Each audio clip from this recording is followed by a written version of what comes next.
Good morning, my warriors, and welcome back to my channel, Coffee Talk with the Mobility Mom.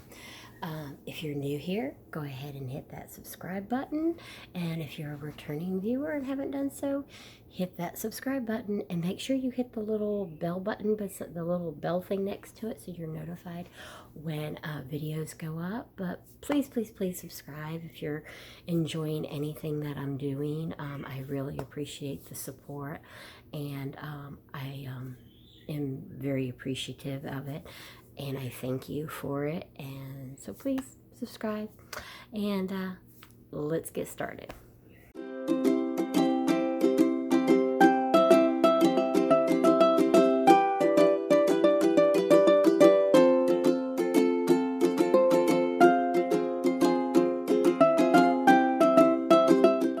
Okay, guys.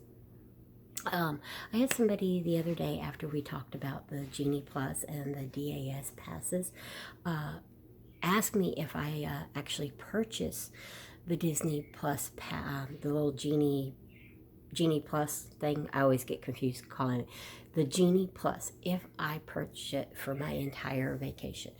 And I will be perfectly honest with you.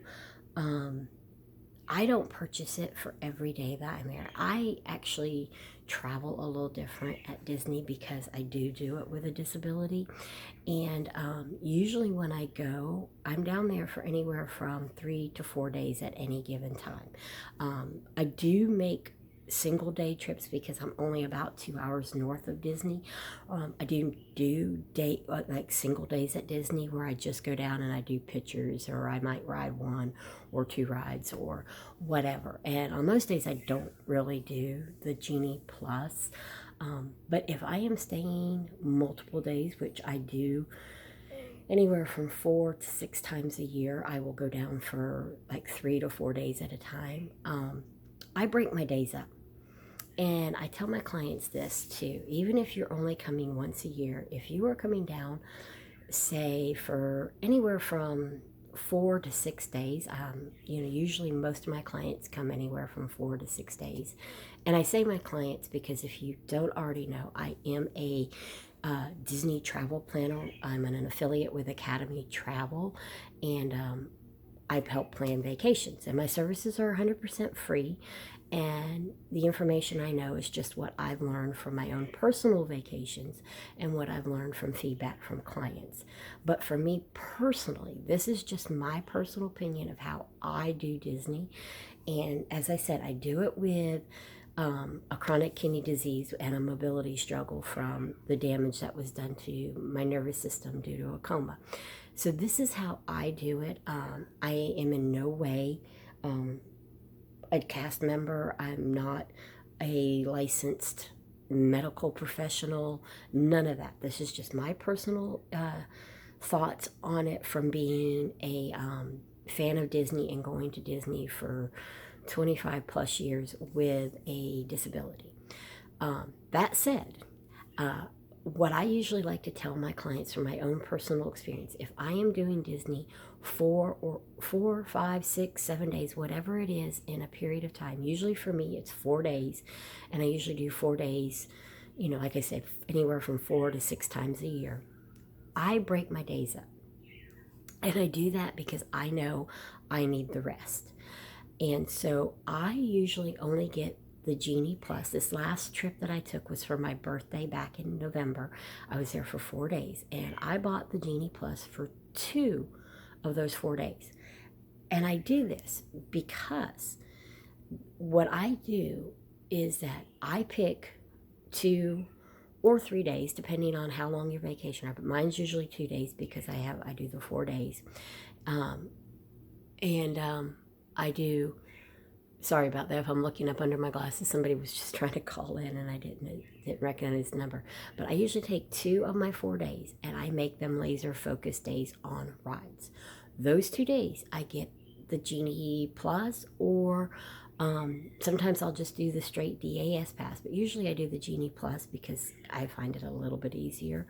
But they are laser focused days, and that means that I get up early in the morning, I get into the parks when they open, And my entire day is focused on getting on rides. This is how I experience so many rides. And because I have park hopper, I will sometimes park hop, but they are laser focused. I do not make dining reservations.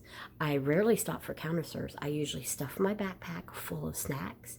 I have my water bottle that I keep full of water. And I grab my EVC because, I don't do walking very well. And I am laser focused on rides only. And I hit as many of the big ticketed rides as I can. And I have purchased a lightning lane for things like Rise of the Resistance so that I can get on it. Now, that said, those days you don't do anything else but ride, and they are exhausting. They are physically exhausting because you are go, go, go, go, go, because you are laser focused on it. And that's where the Genie Plus comes in handy, because you really want to be aware of times and you want to stack as many of those little lightning lane passes as you can, because you can get one like every 2 hours. So you want to be aware of when you can get that next one. So those are laser focused. Because of that, they are exhausting. You don't really get to see a lot of the outer part of the parks because you are focused on getting on the rides. So I always put 2 days in between. So I'll have a laser focused day of rides, a day of rest and relaxation, a laser focused day, and then a day of rain. On those days that you have day in between, those are the days that you don't buy the Genie Plus. Maybe you don't even take your phone into the park at all, period, because you're not worried about time, except for maybe reservations or whatever. But you're not on your phone. Because I have a lot of clients say that they don't want to be on their phone all the time on vacation. And this is why I tell them to break it up as well. Because on the days that you are doing your rides, you are laser focused and you need your phone, because you need to be able to get onto that Genie Plus, get those return times, get on the rides, get to where you need to be, and all of that. So on the days in between that are rest days, those are the days you sleep in late. You make maybe a late breakfast reservation or an early lunch reservation. Maybe you make a dinner reservation.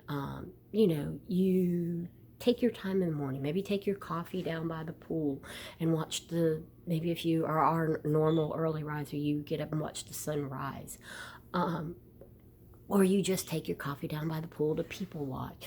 But you are not in a hurry. If you want to spend the whole day at the resort and just stay by the pool or whatever, or wander the trails around the pool or the resort and stuff, you do that. Or if you go into the park, you're just taking your time. You go see shows, you go shopping, you take your time to just sit and, people watch or watch the castle.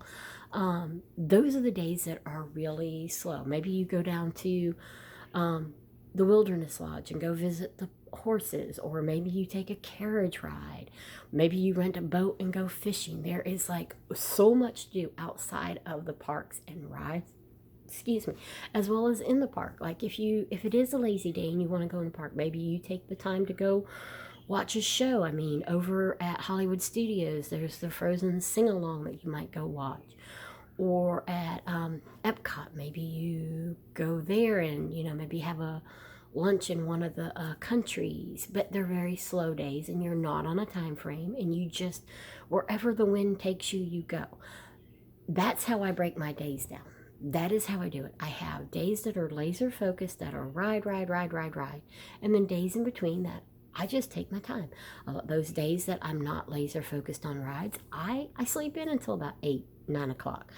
I let my body recuperate, rest. I will grab my coffee and I will go sit by the pool and I will enjoy it for a while. If I'm at one of the moderate or the deluxe resorts that are just have these, beautiful sceneries like the Grand Floridian, I will, take my coffee and I will go stroll and look at the flowers and the water and all of that. But they're very slow days because it allows my body to rest and recuperate, so that the next day when it's laser focused ride day, I can boom, boom, boom, boom, boom, boom.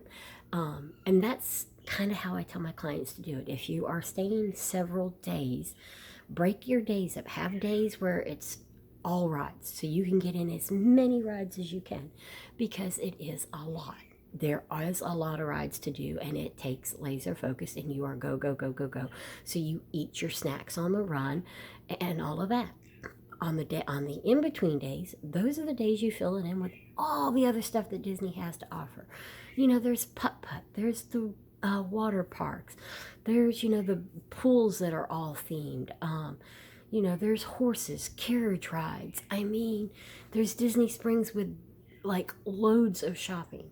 So you just can have those days where you do other things and just spend time with the family, and you're not on your phone worrying about where the next ride's coming in, and you get to enjoy time. So for Helen, who asked me that question, I hope that answers about the Disney Genie Plus and how I do it.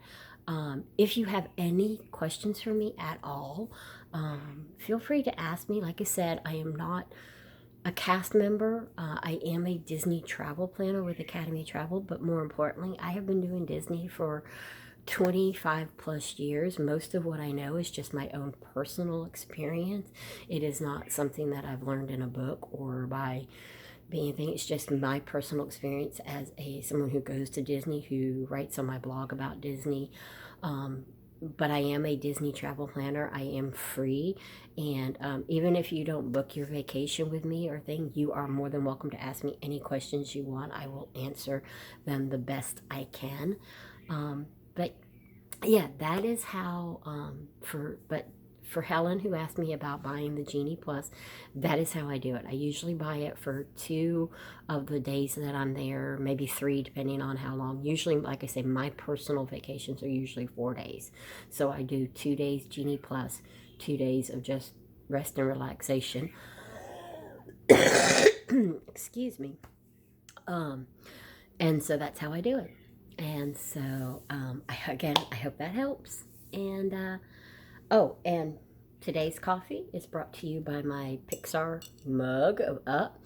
And the coffee in here today is Starbucks. I just have a blonde straight roast that I got. So for those of you who wanted to keep up with what I'm drinking, but this is my cute little Disney Pixar Up cup that I got. You got Russell on there. You got the little house thing. This cup was actually sent to me by a reader who thought I would enjoy it, and then she was right.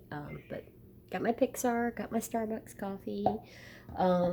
So for those of you who have been keeping up with my mugs and my coffee, that is my mug for the day.